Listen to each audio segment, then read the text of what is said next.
Ashamar kafuunee kabajamtootaa fi daawwattoota YouTube chaanaalii Sabboontuu Leensaa jalatti kan argamtan bakka jirtanitti nagaan isiniif haa baay'atu.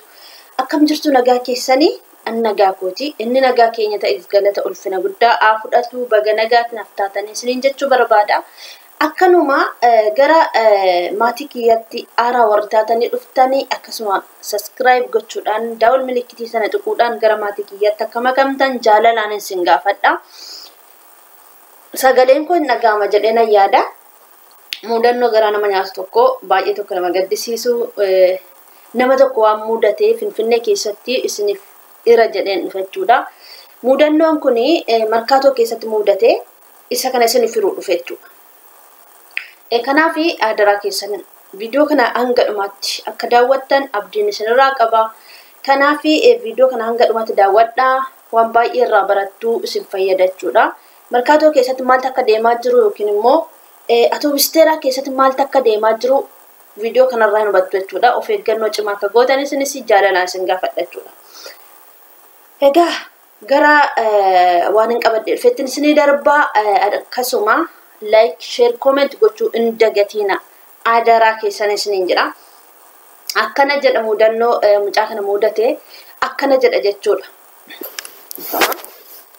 Sagaleen kun dhaga'ama jedhee yaada. Seenaa mudannoo nama kanaa akkana jedha. Dargaggeessi kun birataadha barumsaa fi gara magaalaa biraatti taa'aa ture jechuudha. Yeroo ayyaanaaf gara maatii isaatti deebi'ee galu waan isa mudatee markaatoo keessatti isiniif hima jechuudha. Wanta akkasii jira jedhee yaada anis waan baay'ee jira wanta ta'eef jechuudha. Walumaanuu dhaggeeffadha. Akkas jedha. Seenaa mudannoo nama kanaa dargaggoota baay'eedhaa fi barumsa akka ta'u jedheeni isiniif qoode jedha. Sababbii hojiitii fi gara biyya biraa deemee waggoota muraasa booddee immoo ayyaana waggaatii fi gara maatii kootii deemuu fi imala koo jalqabee jedha. Sababbii hojiitii fi gara biyya biraa deemee waggoota muraasa booddee immoo ayyaana waggaatii fi gara maatii kootii adeemuu imala koo jalqabe. Achuma bakkan ture sanaa ka'ee guyyaa guutuu konkolaataadhaan adeemaa oole. Galgala Finfinnee buufata konkolaataa markaatoo ga'e. Atoobisteeraa yookiin markaatoo ga'e galgala. Achumaan akkuma achi ga'eenis tikkeettii borii konkolaataa biyya koo deemuu kutadhee utuun siree iddoo bultii barbaaduudhaan adeemuu intalli tokko natti dhufte.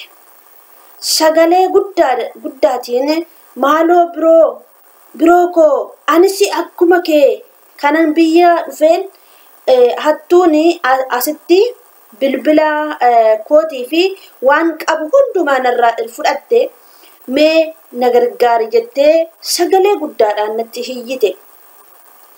Namni beekus hin qabu maaloo na bulchi ati siree irra yoo ciifte ani immoo lafan rafaa jettee sagalee nama gaddisiisuun na kadhatte. Anis obboleettii waan ani qabuu fi garaa jabaachuu dadhabee tole kootu jedhee fudhee adeeme wajjinis siree qabanne. Achumaan boorsaa koo mana siree kaa'ee irbaata nyaachuu intalattii wajjin deemne. Nyaata ajajannee nyaachuu jalqabnee wanta dhugamu immoo lallaafaa ajajanne.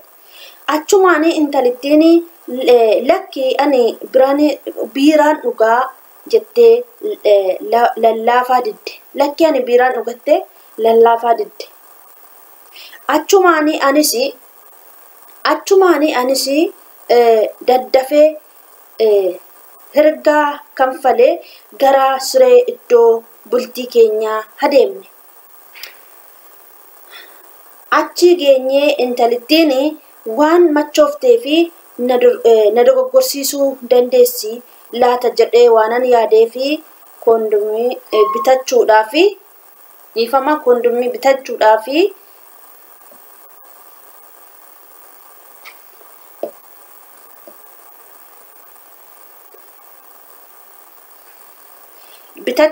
fi iddoo ta'ee ga'een dhufe. Iddoo ta'ee ga'een dhufa jedheen yeroo gadi ba'uu fi ka'u cuuphee tokko takka bobaa jalatti natti luqqifatte. Eessa abbaa keetii dhaqxaa deemtaa ciisi gadi naan jettee harka mirgaa koo cuupheen waraante na ciibsite. Ijoollee bara akkamii keessa jirraa Yesus maqaa Yesus. Durumayyuu intalli kun jechuudha iddoo bulmaatti dhabdeetu otoo hin ta'in intalli kun iddoo bulmaatti dhabdeetu hin ta'in duruma akkasumatti hojii masa kana hojjetti jechuudha. Lammaffaa HIV qabdi mucaan kun jechuudha. Dhumarratti isiniif hima. Mucaan kun HIV qabdi. Nagaashii miti. Hojii akkasii wanta akkasii jira markaatuu keessa. Warri shamarranis of eeggadhaa, warri dhiiraallee of eeggadhaa. Yeroo gara biyyaa galtan keessuma of eeggannoo guddaa godhaa hin beektan waan ta'eef jechuudha. Intalli kun durumayyuu jechuudha waanuma akkasii hojjechaa turte jechuudha. Akkan ofii kootii hubadhetti namichi suni gaafa dhufee Finfinnee galu halkan ta'eera jechuudha.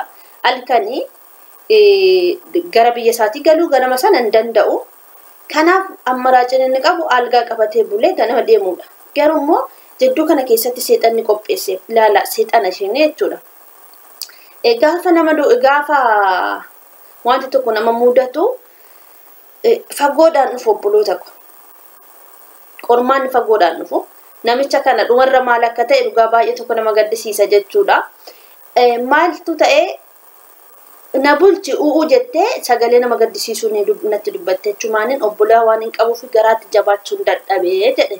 Isa booda kootu ishii jedhee fuudhee deeme. Hoteela nyaata nyaachuu deeman. Namni kun garaa jaalaafuu fi jechuudha. Dhiironni tokko garaa laafu waan isaan mudatu warri garaa laafu waan isaan mudatu dhugaan beekamu jechuudha. Garaa laafummaan nama nyaatas jechuudha. Isa booda nyaata nyaachuu deemanii inni lallaasaa ajajee fi garuummoo sadiitti biiraa dhugdee jechuudha. Lakkan biiraan dhugattee biiraa dhugdee jechuudha. Ishii erga biiraa dhugdee dhuftee yoo na dogoggorsiiste unkaan jedhee wanti bitachuu deeme feestaala sana bitachuu deeme jechuudha. Kondomii.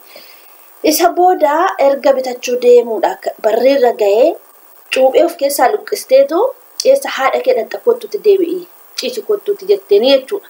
Maaliif shamarrantu dhiira daffaree jechuudha. Dhugaa inni isa kana waaqayyo nu oolchuu of eeggannoo godhaa. Kanadha itti fufeensi dubbisachuudha. Garuu jechuudha namichi kun dhugaa kan nama gaddisiisu innum sanayyuu HIV hin qabame jechuudha. HIV qabdi mucattiin jechuudha. Akkasuma deddeemteetu dhibee namatti daddabarfatti jechuudha. Nagaadha jettanii yaaddus namni akkasii namatti gaggabu kuni nama dhibee qabudha. Isa kana beekaas yeroo hundumayyuu jechuudha. Namni dhibee qabu namatti gaggaba yeroo baay'ee.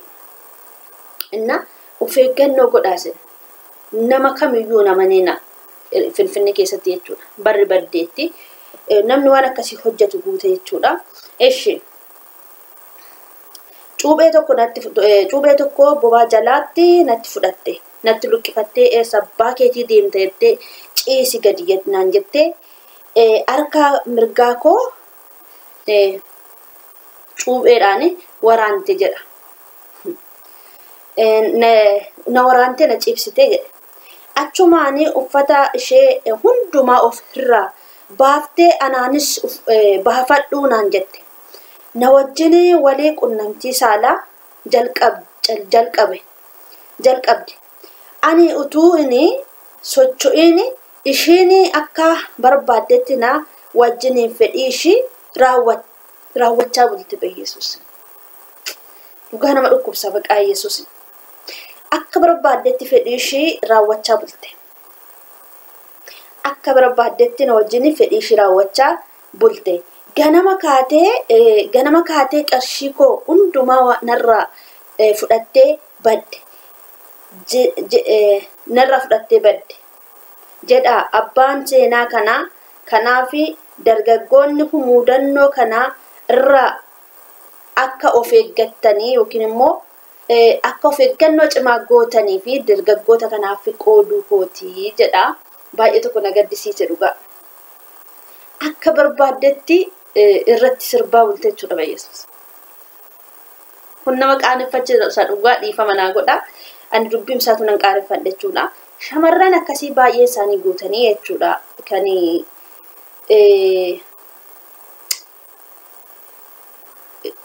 Finfinnee keessatti amma fakkeenyaaf dubartoota maalii jedhamu warri waan akkasii hojjetan kun harkaan si waamu jechuudha. Yeroon kun baay'ee baddeetti shamarran illee shamarran waamuu eegalteetti jechuudha. Isa kana Waaqayyo nu haa oolchu. Innaa dhugaa baay'ee nama gaddisiisa seenaa mucaa kanaa jechuudha. Tokkoffaa maallaqa isaallee fudhattee dhibeelleetti dabarfattee deemtee fedhii isaa malees irratti raawwattee namni fedhii isaa tokko malee wanti otoo fedhii keen ta'e fedhii otoo hin qabaatin otoo si mudateeti maal goota bakka kana buutee yoo filattu baay'ee tokko nama cannaqa nama dhiphisa. Viidiyoo kana waan daawwattaniif waan afaan turtaniif guddaa isaa galatooma eebbifama. Barumsa isiniif haa ta'u jedheetanii qabadhee dhufee seenaa baay'ee tokko nama gaddisiisuudha. Seenaan kun seenaa baay'ee onnee nama nyaatudha dhugaa dubbachuudhaaf jechuudha.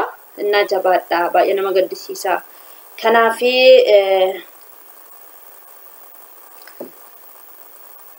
dhugaa baay'ee nama gaddisiisa jechuudha. Seenaansaa jechuun namni kuni